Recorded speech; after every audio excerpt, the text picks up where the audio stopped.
కృపయు సమాధానమును మీకు కలుగునుగాక.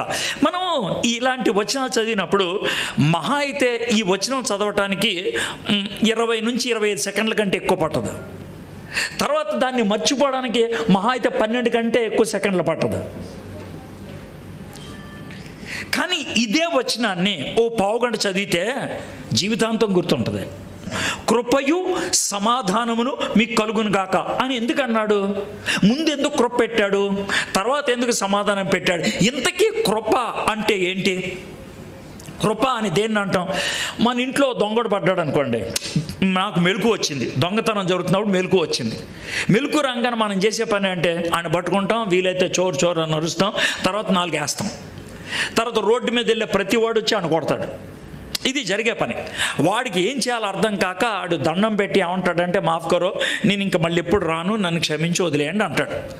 ఒకవేళ కనుక మీరు వదిలేశారనుకో దాన్ని ఏమంటారు? దయ అంటారు. దయ. కొట్టారు, అది న్యాయం. దొంగతనం చేసినోడు కొట్టారు, అది న్యాయం. వాడిని కొట్టకుండా వదిలేశారు, అది దయ.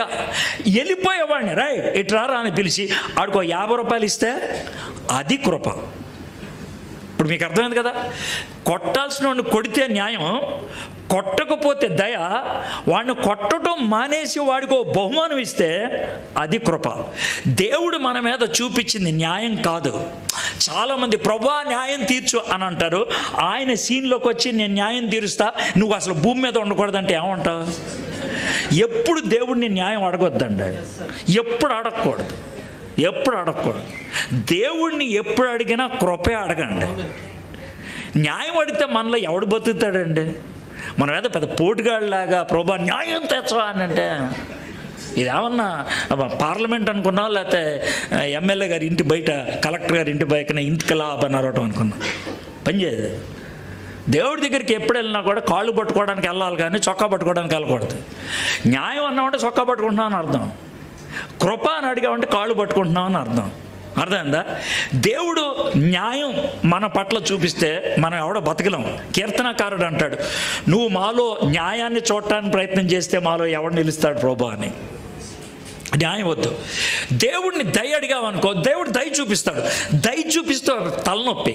ఎలా అంటే దయ చూపించాడు అనుకోండి, దొంగోడిని వదిలేశాడు అనుకోండి, ఆడికి మరీ దరిద్రంగా ఉంటుంది. రోడ్డు మీద అరే దొంగడరా దొంగడరా అంటాడు, ఆడు జైల్లోకి వెళ్ళి ఉంటే బెటర్ అనిపిస్తుంది ఆడికి. సో దయ సగపని అయిపోయినట్లు ఉంటుంది. అయితే కృప దేవుడు చూపించాడు.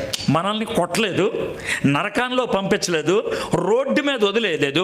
ఏం చేశాడంటే పరలోకం తీసుకెళ్ళి తనతో పాటు సింహాసనం మీద కూర్చోబెట్టుకున్నాడు. అది కృప. అది కృప. ఆ సీటు మనకి ఖరారు చేశాడు. అది కృప. రే నీకు ఆ సీట్ ఇస్తున్నాను రా అని అన్నాడు. అది కృప.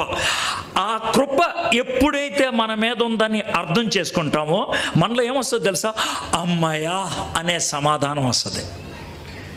కృప కారణం సమాధానం దానికి వచ్చేటువంటి పర్యవసరం. సో కృప సమాధానము మీ మీద ఉండునుగాక, మీకు కలుగునుగాక. Don't